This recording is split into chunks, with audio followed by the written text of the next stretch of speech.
Good afternoon and welcome back to another video. How are we? All good, I hope. So in this video, it's going to be a little bit different today. We're just going to run through and just do a little bit of an update on the bike and everything we've done to it so far.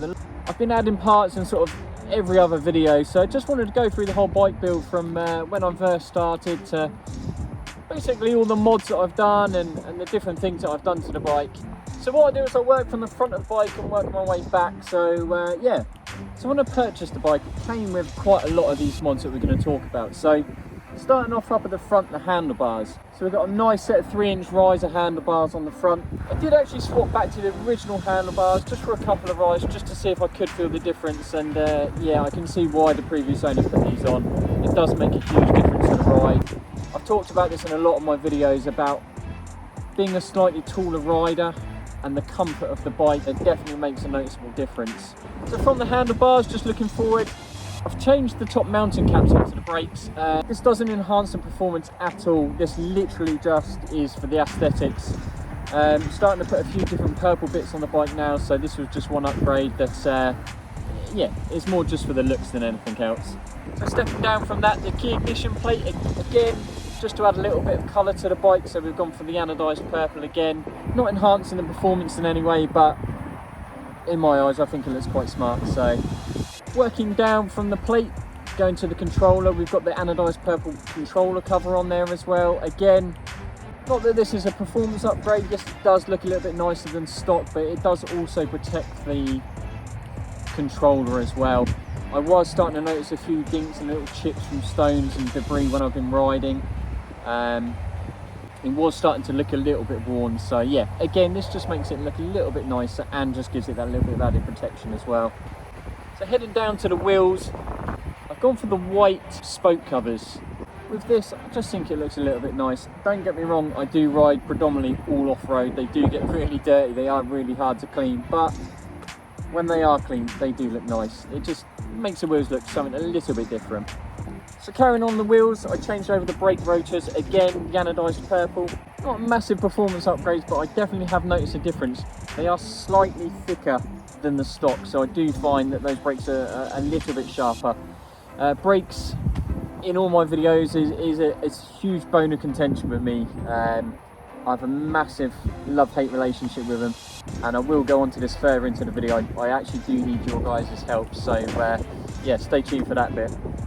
So you probably saw in one of my last videos, the seat riser kit from Milk Racing. I did do a whole video on this. This is, to me, probably one of the most important upgrades that the bike's got. It definitely makes the ride a lot more comfortable. And seeing it now, I compared it in the last video to having it without. I do now, I definitely prefer the look of it with the seat riser on there. A couple of the other little bits, pretty much stock on most Surrons now, and the hugger guard, just going over the back wheel just to prevent that dirt from spraying all into the rear shock. And also with the guard here, this is a must-have on all Surrons, to be fair, if you are riding off-road. The amount of dirt that this protects and saves from going into this rear shock is unbelievable. So yeah, probably the cheapest mod you can get for a Surron, but definitely one of the best. So heading down, obviously my bike has got the Kanawaba pedal kit on there, so if you've seen the updated e-bike lore video, we still haven't really actually got a straight answer as to if this does make it road legal with the kit on there, as it does restrict the bike, and it is obviously pedal assisted. Obviously understand still the motor is over the 250 watts, but I still just can't find an answer anywhere on the internet whether this would actually make it road legal. But go back and check that video out. Aesthetically, one of the biggest changes I've done to the bike would be the graphics kit. It took me a long time to select the right kit. There's loads out there, there's loads of different colours, but I kind of fell in love with this one. I love the black and white. It has got some slight purple details around here. This is why I've started adding the anodised purple bits to it. Obviously this dramatically changed the look of the bike. And to be fair, it's probably one of my favourite upgrades that I've done. Super easy to install. So also on the back wheel, we changed the rear tyre.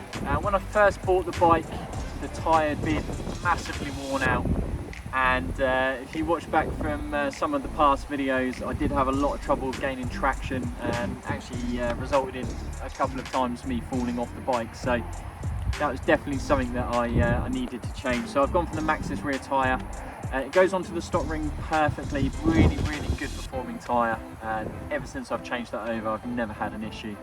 Another upgrade that I was forced into making really is the rear mudguard. I had the original stock one on there. After looping the bike, I actually snapped it off, so I've gone for the carbon fibre effect. Again, not a performance upgrade at all, but it does look slightly nicer than stock. So the two main performance upgrades I've done to this bike would be the sprocket and the chain. I went for the 56.2 sprocket. The reason I went for this size is I watched a couple of other people's videos who had done a lot bigger, and some only just slightly bigger than stock. I really didn't want to lose too much on the top end. I just wanted to gain a little bit of acceleration, and that's exactly what this done. So for me, it was a good match. Obviously, you can go a lot bigger, but you are then going to sort of jeopardise a bit on that top speed. So then looking onto the chain, obviously when you're changing the sprocket, you're going to have to change the chain as well, just due to the size of it. When I first installed this, not really knowing what I was doing, I did have the chain way too loose, and what I was finding is I wasn't getting that instant acceleration. It was taking sort of in the mid-range around 10 mile an hour. That's when I was finding it. After tightening the chain, I definitely felt that difference, and I've now got a real a snap. As soon as you open that throttle up, you've got instant power there, and it's definitely more torquey. So that's pretty much it for the build so far. At the moment, I'm really happy with the way the bike's performing. I'm really happy with the way the bike looks. There are some immediate upgrades that I do feel that I need to make. What we'll do now though is we'll hop on the bike, let's go for a ride, and we'll have a chat about those future upgrades. You know, it's actually mad when I sit down and list all the things I've done to this bike. I mean, I've only had this bike now for about 8 months. I'll probably have to try and do another video just to work out how much I've spent on it so far. Be interesting to find out. I mean, I did obviously buy the bike second hand, so I've saved a little bit of money rather than buying it brand new. So like I was saying earlier, I need some help from you guys.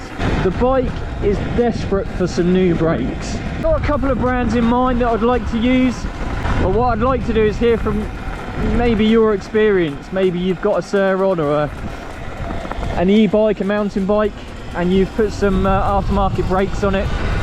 The brakes as well are such an expensive upgrade. You can't really do it on the cheap, to be fair. One, because there is no such thing as a cheap brake, and two, brakes aren't really something you want to sort of scrimp and scrave on.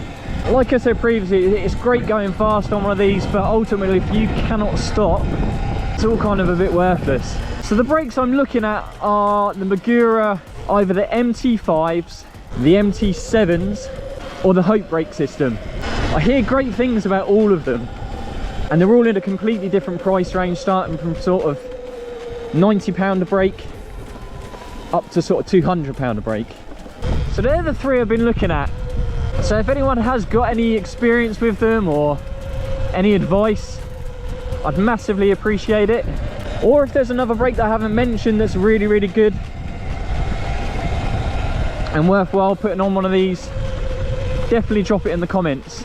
The other thing I just wanted to quickly say is just a huge thank you to everybody that has supported this channel. My goal for the year was 100 subscribers. I'm very fast approaching 1,000 subscribers.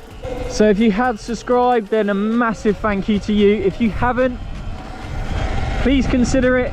It would mean the world to me. Anyway guys, we're going to wrap the video up there. Thanks very much for watching, and I'll see you in the next one. Take it easy.